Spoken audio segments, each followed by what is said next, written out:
Sibingelele-ke umhlaba wonke, sibingelele intaba zonke, sibingelele indlela sibingelele umkhulu omkhulu, siyobingelela ithunywa hlangene, ithunywa ezamanzi, ithunywa zasenthabeni izulu ezulayo, ithunywa zezulu, ithunywa zomhlaba uhlangene, sithi abaphumbana nomhlaba. Yabingelela-ke mbingelela ogobela sinetshanele-ke laphana ku-YouTube, iso likamoya. Abaney'fiso zokuthi bangathola imfundiso kamoya konke okuhambelana nabantu abadala, bengicela ukuthi basubscribe laphana ukuze bakwazi ukuthi bathole le mfanekiso mayilokhu ingena, imfana esiqoshiwe mayilokhu ingena. Sisebenza kakhulu-ke nakuyiMpuka Yesintu TV, siyasebenza kodwa bengicela ukuthi ni subscribe nakuyo le isolomoya elijulileyo, isolomoya lijulile. Ngicela ukuthi ni subscribe ukuze nizokwazi ukuthi nithole lezi mfundiso. Namhlanje ke bengifuna ukukhuluma ngesithunywa. Siyini isithunywa? Isithunywa abathunywayo badlulisa imiyalezo. Kungaba isithunywa sasemanzini, kungaba isithunywa sasezulwini, kungaba isithunywa sasentabeni. Isithunywa sasezulwini siyisithunywa sikamoya, isithunywa sikamoya okuyisona sithunywa esikwazi ukukhuleka, esifuna ukukhuleka isikhathi esiningi, sifuna ukulinda ulambe, bakubiza nge-fasting ngesilungu. Sifuna ukuthi uhlupheke, isithunywa senhlupheko, isithunywa sehubo. Siyahutshelwa lesi sithunywa, uzwe ngathi kungahutshwa, kungaculwa, uculelwe ukuze ukwazi ukuthi siphakame lesi sithunywa. Uzwe ngathi ungahlala emvuleni uma izulu lina, uzizwe unomuzwa okuhlala ushawa amanzi emvula. Uzizwe kungathi isikhathi esiningi abaphathwa isithunywa sezulu baphathwa lekhanda, baphathwa amahlombe kakhulu, baphathwa ubuthongo uma izulu lizoduma, ngoba isithunywa saphezulu, isithunywa sezulu siyisithunywa sikaSodumo, isithunywa saphezulu okuyinkosi yasemkhathini, inkosi yaphezulu, amakhosi amakhulu omkhathi. Isikhathi esiningi lesi sithunywa siyezwana nezinto zokukhuleka, zokulinda, zehubo. Ungangena enkonzweni mawunalesa sithunywa, mawungena enkonzweni kodwa kube inkonzo yokuthi kuyahutshwa, inkonzo yendumiso, ngoba sithanda kakhulu ukuphakama ngomsindo wokucula makuculwa leso sithunywa leso. Bese kuzoba isithunywa sasentabeni. Isithunywa sasentabeni isithunywa senhlupheko, ngoba siyisithunywa sedlozi isikhathi esiningi, siyisithunywa sokuhlupheka ngoba siyadonsa. Isikhathi esiningi simlethela usizi umuntu simphathayo. Isithunywa sasentabeni simlethela usizi, azizwe ngathi engakhala, azizwe ngathi engahlala yedwa. Isithunywa ngolimi oluthe phecelezi uyayi-isolate kahle kahle. Isithunywa sokuhlala wedwa lesiyana, isithunywa seyiboshwa, ababoshiweyo, abasemajele ba-isolatewa, bayaboshwa, bahlaliswa bodwa. Sikuhlalisa sodwa-ke lesi sithunywa lesi okuyisithunywa sentaba.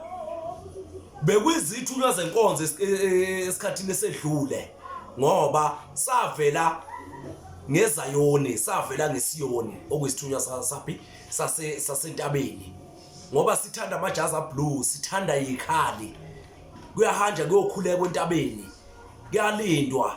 Sithi masidonselane nesezulu, ngoba esezulu kahle kahle siyisithunywa esengamela ithunywa, ngoba siyakwazi ukudonsa emanzini, sikwazi ukudonsa entabeni.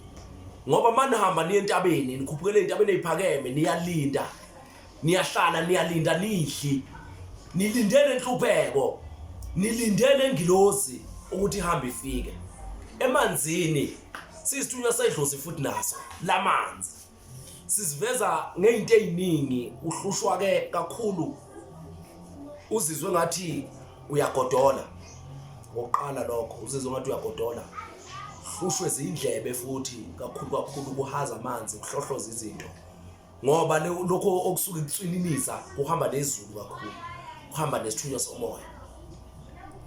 hlupha ngeindlebe zikwaze indlebe isithunywa somoya siyatswininiza endlebeni siphinde sikwaze ngeindlebe esasemanzini kuhohloza izinto la endlebeni kuhohloza kube ngathi kukhuluma izwi kube ngathi kunento ekukhulumayo la sihlale sikuthume emanzini isithunywa samanzi sihlale sikuthume emanzini engathi ungahlala usemanzini ungathi ungahlala usemanzini kakhulu ke isithunywa samanzi siyahlupha ngoba sihamba nemimoya yasemanzini masihamba nemimoya yasemanzini siyalimala ngoba asikhuleki isikhathi esiningi leso sithunywa leso siyacela nje lokho kuthi ukuthembeleza ukhuluma naso awukhuleki ngesithunywa samanzi khohlwa awukhuleki ngesithunywa samanzi sihlala nje silokhu sikulandelisa ngokuthi uye emanzini uhlale eduze kwamanzi uzwe lo msindo wamanzi engathi kunento lento ekhalisa amanzi sikhalisa amanzi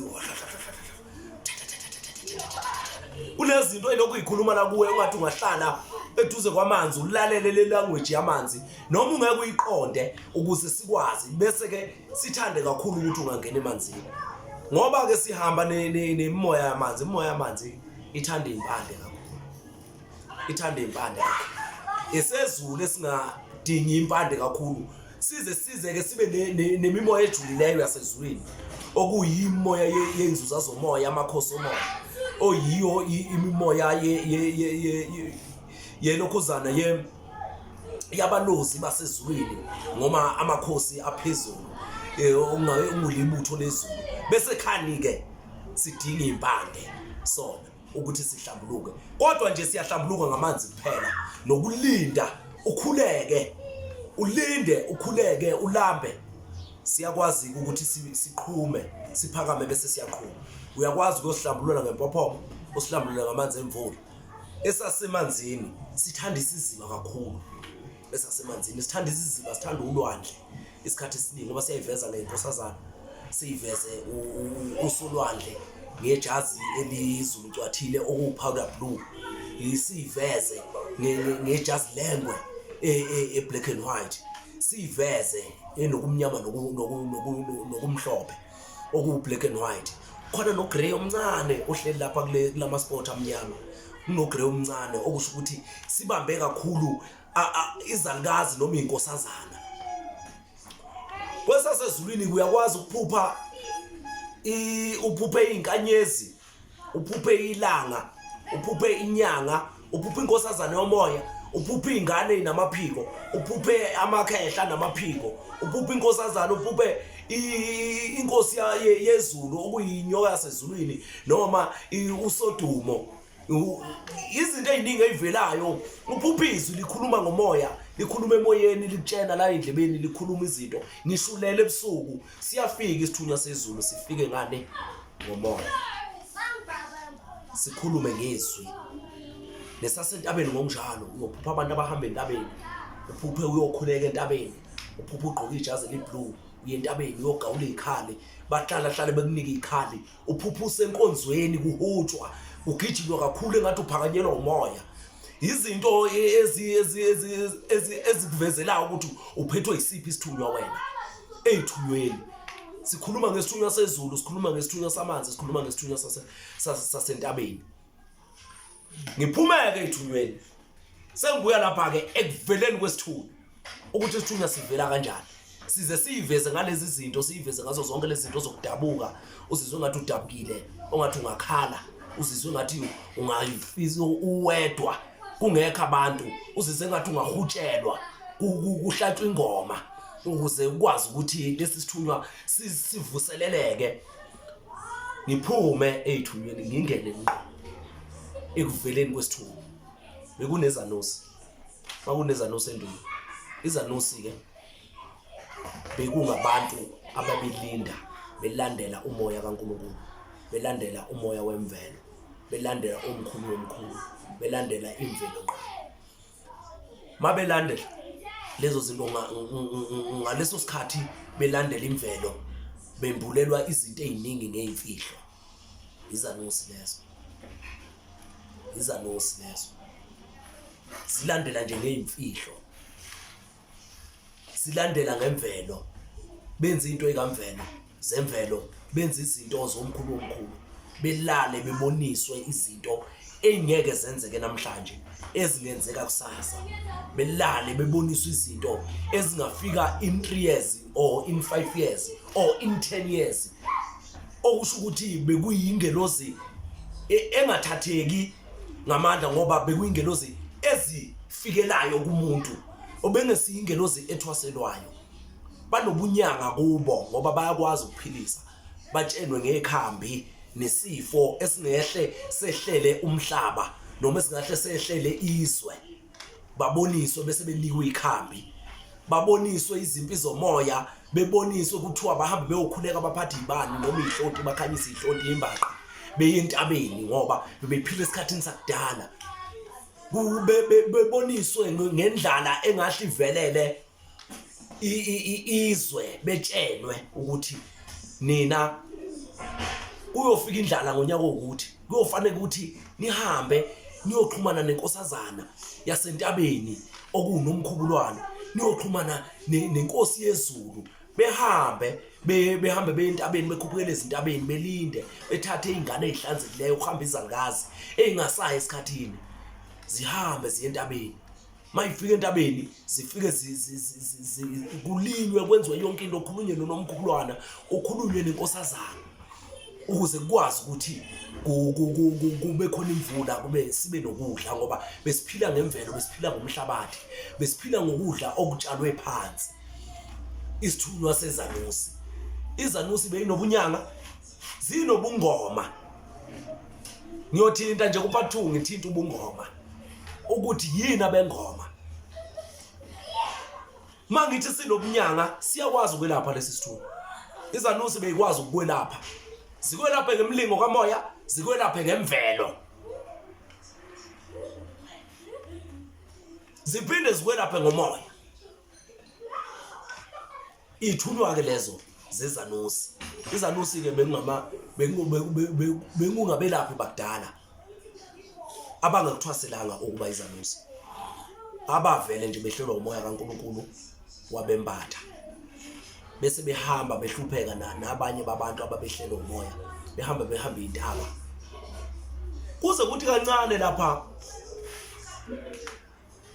eBhayibhelini, kuze kuthi kancane lapha eBhayibhelini kunale ndoda ukuthi uJosepha. Kunale yandoda ukuthi uJosepha. Le yandoda ukuthi uJosepha yayiphiwe inyanga yamaphupho kanti izonika ubukhosi. Le yandoda ukuthi uJosepha yavuka namaphupho iboniswa kubantwana bakwabo. Yayisanusi le yandoda leya. Yayisanusi le yandoda leya. Baningi ke abezanusi kuyikuthi ayisekho manje sekukhona abaprofeti. Isiprofeto ke sivela manje sivela nezinkonzo. Sivela nenkolo isiprofeto. Ingakho ke kwabakholelwe eBhayibhelini noma abalandela izinkulumo zeBhayibheli bayaye bethi lithi iBhayibheli kuyoba khona abaprofeti bamanga. Yiyo lento esiyenzeka manje. Amakhosi ohlanga avalekile, izanusi zavalwa kudala ke ngoba ngisho amakhosi ohlanga ayengayifuni izanusi. Ayibulala ngoba zayibona imfihlo. Zikhonzwa abantu ngoba zayikhuluma ngento ezokwenzeka yenzeke ngempela. Izanusi. Yilapha ukuvela khona isithunywa. Yilapha oqala khona kube khona inkonzo. Zivele kwizanusi inkonzo, zivele ithunywa zivele kuzanusi. Kwavela inkonzo yokuqala eqhamukile kube inkonzo yaseSiyoni. Eqhamuke nje iqala kube inkonzo yaseSiyoni evele ngezanusi ngoba izanusi bekwazi ukubona izimpi ziza kude zizilwe ngemvelo okululwandle ngoba abantu abamhlophe baqhamuka ulwandle beza ngolwandle. Bebekwazi ukuthi bababulale bafe balinde bakhulume nemvelo nqangi, bakhulume nomkhulu womkhulu bese ekwazi ukubapha lamandla ukuthi mabeyithinta imvelo yasolwandle ikwazi ukuphakama ilwe nalempi naturally noma ngemvelo. Mayiqedwe ukulwa ngemvelo bayophelela olwandle labo bantu labagcina bengafikanga. ngokuthi bebebona izinto zenzeka beyibone zikude bezilwe zikude bayinqobe. Amakhosi abengakuthandi lokho. Ababize bebuye bezohlala lapha nabo bafika bebona izimfihlo zomndini bese beyabulawa ngoba abantu abaningi bese bekungathi bakhonza bona. Izanusi lezo ngikhuluma ngezanusi. Izanusi lezo. Ngiqale ngathithi isithunywa ngoba bengenzela ukuthi singene kulayini. Bengize la kwisanusi lokuvela kweinkonzo. Inkonzo yaseSiyoni eqale yavela bekuyinkonzo yokuphilisa. Inkonzo yaseSiyoni bekuyinkonzo yani yokuphilisa isukele ezigubhini zabengoma. Bekushawa igubhu uma kuzophuma amabutho eyolwe izimpi lezo okuyizimpi zenyama. Angithi uyezwa ngithi isithunywa besikwazi ukulwa nezimpi ziza kude, sikwazi ukulwa naturally bekhuleka labo bantu. Uzobona ukuthi amakhosi angempela imaphi amakhosi angempela. Uzobona ukuthi amakhosi angempela imaphi. Amakhosi ezulu, amakhosi amanzi, amakhosi ezintaba, ongamakhosi omzimba kwezikamoya avela naturally, ayi amakhosi ohlanga okubekwa. Ngixolise nje ngoba ngithinta into ejijulileyo, ngixolise kakhulu mina ngithinta into ejijulileyo. Ngithinta into ejijulileyo, ngithinta imfihlo mina. Ukuvela ke kwenkonzo noma ukuvela kwethunywa noma ukuphela kwezanusi zaqedwa ukufa, zibulawa ngoba zayibona imfihlo zezwe, zibona imfihlo zamakhosi ohlanga, zibona imfihlo zamabutho, zibona imfihlo zemizi ngemizi, zibona imfihlo zikamoya. Zaphela zaqedwa izanusi. Isanusi bekuba nje qwa labo bantu abaphiwe okwemvelo abangakuthwaselanga kodwa banabo umnyanga phakathi, banabo ubungoma phakathi, banabo ubuthandazi phakathi ngoba bebethemeleza isikhathi esiningi. Kwangena ubuthandazi ngoba bekunalento. Uyazi ubuthandazi buvelaphi? Buvela esililweni lapho izanusi ibulawa noma abantu abamnyama bebulawa kufika abamhlophe la. Ukukhuleka kuvela esililweni ngalesikhathi umuntu ememeza ekhuluma lezi zinto lezi, bemshaya, bemkhunga, bemenza yonke into, bembulalela emanzini, agcine sekhuluma nezilimi kukhona emanzini ngoba akasezwakali. Useyabhibhidla lapha emanzini, bembulalela emanzini, bebabulala, bebavalele emajele abantu abamnyama ngoba izanusi zivele ngabantu abamnyama, abantu bemvelo. Bebebulalela emajele, bebabopha. Ingakho isithunywa usizwa nje sithi kuwe hlala wedwa manje ungasahlali nabantu njengasejele. Ingakho isithunywa sithi khala, dabuka ngoba kuvuka lo yamuzwa wokudabuka, wokubhibhidliswa emanzini, wokubulawa emanzini, wokubulawa ufakwa izinto zeBhayibheli ngenkani, ufakwa izinto zeChristianity ngenkani. Ngoba babefuna ukuzuza umhlaba. Kanti umhlaba unamakhosi kamoya, okungamakhosi ezulu, aphezulu abona konke.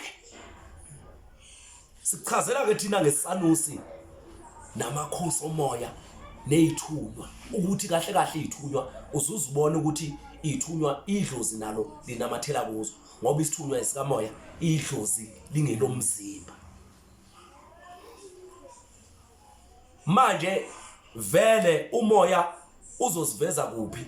Uzoziveza phezulu komzimba lapho uphila khona idlozi. Kodwa umzimba awukwazi ukuphila wodwa umoya ungekho. Umoya uyakwazi ukuphila wodwa umzimba ungekho.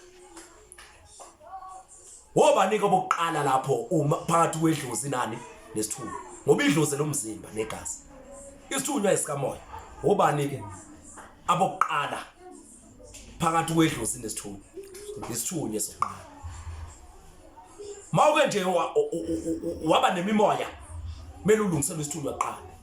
Kungabe sokusebenza, kungaba sizokuvulela inhlanhla, kungaba sizokukhanyisela kwezinye nezinye izinto. Singakhanyisela emsebenzini, singakuvikela ezimpini ezingakwehlela, singakuvikela ezinkingeni ongabhekana nazo. Isithunywa leso akusise sokusebenza abantu kuphela. Ngilandela lapho nje ngizobeka indaba zezithunywa bese kuvela inkonzo sekuqembuka izinkonzo ngeenkonzo, kuqembuka oshembe uShembe uqembuka eSiyoni. uShembe uqembuka phi? eSiyoni. Inkosi uShembe iqembuka eSiyoni. eSiyoni bekuhanjwe intabeni kuyokhulekwa. Makufike kukhulekwa ezintabeni bese kukwazi ukuthi ulalela umoya. eSiyoni kulalela umoya. eSiyoni kulalelwa umoya. eSiyoni kuphiliswa abantu. Inkonzo kaShembe iqembuka laphana nezinye izinto ezizimfihlo ebebebalekela ukuthi zidalulwe ngoba umoya waseSiyoni ubukhuluma zonke indaba. Ukuthi ungubani ubukutshela indaba, utshelwe ingane encane ube umdala ikutshela ukuthi ekhaya lakho kunje kwenzeka ukuthi kwebesebanje base beqembuka. Ingakho ubona eNazaretha umoya ungedlulwa. Awudlulwa ngoba kubalekelwa izimfihlo. Akufanele ukuthi kube khona izinto enembulelwa zona. Kuzodabuka usindiso, ludabuke eSiyoni nalo. Usindiso lubalekela isiprofeto kodwa abantu bayaprofeta. Babalekela usindiso olukhona okulusindiso langempela olilapha eSiyoni lokuphilisa, ukusindiswa, ukuphiliswa. Baqembuka, babaleka, bahamba bayokwenza okwabo, bathi bona abaphili ngamadlozi ngoba bebalekela ukutshenwa indaba zabo nokulungisela okhokho babo nokulandela imvelo. Babaleka nabo.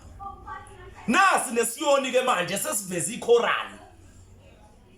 Asisafuni ukuhlolelwa abaphathi ibhami emasontweni benzela ukuthi manje bedlulela umoya nibatshena izimfihlo nezinto abazenzayo bese beyanibulala.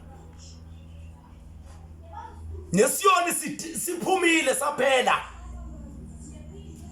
eZayoni. Singene osindisweni. Balandela usindiso bathi thina siyahlola siyasefa ngomoya, sefa ngomoya, basefa ngezilwane. Balandela usindiso. Osindisweni labaprofeti enibabonayo osindisweni abakwazi ukunelapha nje baniphilise. Ingoba bahlola ngezilwane. Abafundisi basosindisweni bahlola ngezilwane, bahlola ngezingcabo, bayahamba bayokuthwalela ukubona umoya nezinkinga zomuntu. Bahamba bayokuthwalela. Lento esiyenziwe eSiyoni. iZayoni manje seyihamba ziyothwalela umoya. Zikubonela inkinga kodwa zihluleke ukuyelapha. Zihluleke ukuyisindisa. Siyahamba siyosindisweni sithi siyosindiswa. Siyozalwa kabusha. Ukuzalwa kabusha ukuphiliswa kwenkinga yakhe ekuphethe, ukuphiliswa kwesigulo esiphethe umzimba wakho, ukuphiliswa komoya ophile emzimbeni. Usindiso lona. Kodwa manje nikubalekela ukusindiswa ngoba nifuna ukwenza imikhuba. Nakhona enkonzweni yakaShembe bafuna ukwenza imikhuba. Ngoba ubabona nje bafuna ukwenza imikhuba ngoba bengafuni kwedlulwe umoya. Inkonzo yentaba, inkonzo yokulinda eqembuke eSiyoni ngoba iSiyoni sidabuke kwabengoma.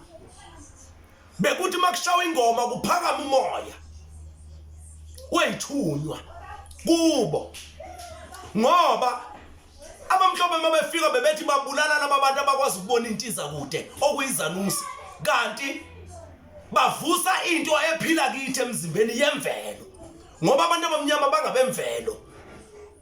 Yonke into ekhona emhlabeni ephilayo ikhona emzimbeni womuntu omnyama, uzoyithola. Mawuthi ubulala lokho kuvuka lokho, uthi ubulala lokho kukhuphuke lokho. Bathe bafaka ngendluzula, bethi bafaka inkolo ngendluzula, bafaka iChristianity ngendluzula, kwaphakama umoya wezithunywa. Wathi angenziwa kanjalo. Wathi angenziwa njalo ngoemvelo mina ngikhandiwe. Angisiyo ukuvela. Wathi kade ngikhona. Kufana nokuthi nihambe nithole le ndawo nisurvey nithola ukuthi kunegolide la, limbiwe kuthiwa liphelile, livuke kwenye indawo. ngoba abemvelo angeke ubaqede khohlo ngeke uzubaqede mina ngizonitshela amaqiniso manifuna amaqiniso ngizonitshela amaqiniso mina manifuna amaqiniso ngizonitshela amaqiniso manifuna amaqiniso iSiyoni iyona nkonzo yokuqala kwakuyinkonzo yosindiso kwakuyinkonzo yokuphilisa kwakwedlula umoya abantu basinde ukhulekelwa abantu basinde izithunywa bakhuphukele ezintabeni baye emanzini benze zonke lezi zinto ukuhlanza imimoya abantu basinde ushawa igubhu uhlatshelelwe ingoma ubezwa nje banu ayandantanzi bathi basuka bayezweni akwengibuyele eSayoni manje akwengibuyele phi eSayoni usifiso ncwane wayebuyele eSayoni ebuyele eSayoni ekutshengisa ukuthi isithunywa siqhamukapi ekutshengisa ukuthi lolu usindiso luphuma ngaphansi kwesithunywa kodwa libalekela imikhuba bathi akwesibuyele kuphi eSayoni mawuzolandela ingoma zakwaShembe noma amaculo wakwaShembe adonsa ngosizi adonsa ngalengilozi yaseSiyoni lokho abakubiza ngombhedeshe eSiyoni bathi bayabhedesha umbhedesho eSiyoni bevuma uameni kukhuphuka ingilozi ikhuluma indaba izoyikhuluma phi indaba senifaka izilwane izoyikhuluma phi indaba ingilozi izoyikhuluma phi ingilozi nivala ukwedlula umoya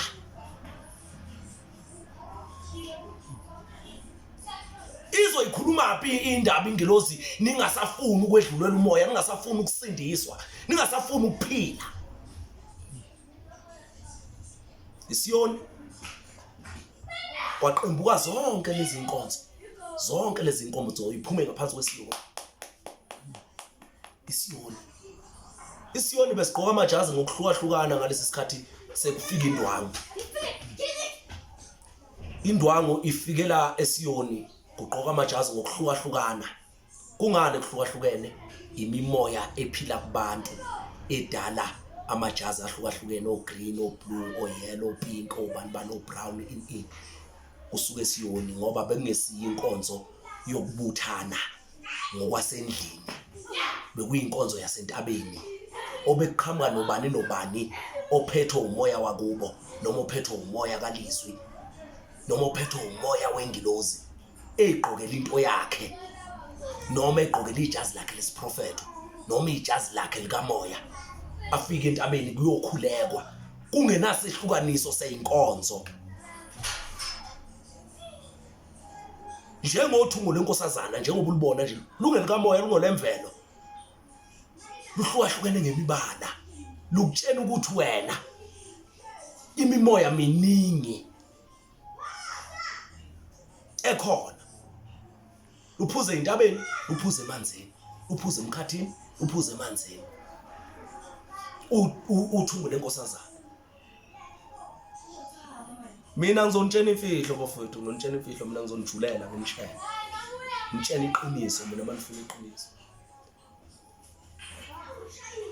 zonke lezi inkonzo ziphuma ngaphansi kwesiyoni isiyoni siphuma ngaphansi kwezanusi izanusi bekungekho inkonzo besiphila ngemvelo siphila ngokuhlanjululwa siphila ngokukhuphukela entabeni siphila ngokulinda silambe sikwazi ukuthi silalele umoya kaNkulunkulu bese ke sedlula indaba sezwe isikhathi esiningi bekuba izinto ezayizophilisa isizwe isikhathi esiningi manje ke kwase kuxhantela lezi ithunywa zibamba laphana zakwazi ukuphilisa abantu ubunyanga bavuka phezukwakhe lo muntu ubungoma bakuhlatshwe ingoma bese ke siyakhuphuka lesi sithunywa sikwazi ukukhuleka sikwazi ukuphilisa abantu sibaphilise ngamanzi akuphilise nje ngesandla umuntu uphathwe likhanda shaya kanje ikhanda esesemoyeni eselalele lengilozi ekhuluma la endleleni zakhe ashaya kanje ikhanda kuphela imlingo kamoya ke le eyayisebenza kwezanusi babona ukuthi ziyabulawa izanusi kwase kufakwa ingilozi yesithunywa yafakwa ngaphansi kwesiyoni kwathiwa sizongena ngaphansi kwalento enisifaka kuyo ngenkani kodwa umoya kaNkulunkulu uzokhuphuka kakhulu uma sihlabelela uma sishawa uma sibulawa Ithi ingoma sekulungile sithandaza noma sibulawa kodwa kulungile uma senzani uma sithandaza. Ikhuluma kanjalo ingoma yaseSiyoni ithi sekulungile masithandaza. Asikhulekeni ukuze siyokwazi ukuthi noma izimpi iqhamuka ngakuphi sikwazi ukuyinqoba. Asihubeni ukuze siyokwazi ukulalela izwi likamoya. Khulani bantwana bakithi, khulani bantwana bethongo. Ikhule nibe badala. Nilandele, nifunde izimfihlo, izinto ezikhona. Ngizovalelisa nje manje. Ngiyazi ukuthi sengigwaza abaningi. Ngiyazi ukuthi sekuzohlubuka abantu abaningi. Ngiyazi ukuthi kuyoba khona izinkulumo lezo nalezo. Ngiyazi ukuthi nizongithuka. Ngiyazi ukuthi nizokhuluma nithi lona uyahlanya ukhuluma amanga. Kodwa mina ngutshela iqiniso oyolibona ngelinye ilanga nawe masuwembulele. uNkulunkulu nje abe nani omkhulu anembathe. Umveli nqangi, imvelo nqangi. Inithwale, iniphilise njalo. Ingilosi kamoya ikhulume njalo endlebeni zenu. Inembulele ngokusha. Kube khona isembulo esisha phezukweni. Siyazi ukuthi sebezofuna thina angeke saphila isikhathi eside ngoba sikhuluma lamaqiniso. Mina ngiyazi ukuthi ukuphila isikhathi eside angeke ngoba mina vele ngizokutshela iqiniso noma ungenzani. Uyathanda uthande ngizokutshela iqiniso. Uyangizonda ungizonde, ungibulale uma ufuna ungibulala. Ngiyohamba vele ngizofa nawe ungilandela. Uma nje ngiyacela ukuthi nilalele izwi likamoya, niwalalela amathongo. Ubuthongo benu nibulalele. Singakhohliswa, sikhathele ukukhohliswa abafundisi, sikhathele ukukhohliswa abavangeli obani. Bathathe inkonzo zethu bayifaka kuyipolitiki. Bathathe imvelo yethu bayihambe bayithathe bayidayise. Bayidayisela bezizwe. Bathathe ubuntu bethu babuthathe babudayisela bezizwe. Basikhohlise thina ukuze sikholelwe ngaphansi kwabo noma sikholwe kubo. Siyeke kwakithi, siyeke kwethu ukuphila kithi. Ungayiyeki into ephila kuyo, into ekhuluma kuwe yiyo. uNkulunkulu abe nani. uNkulunkulu anibusise. Amen.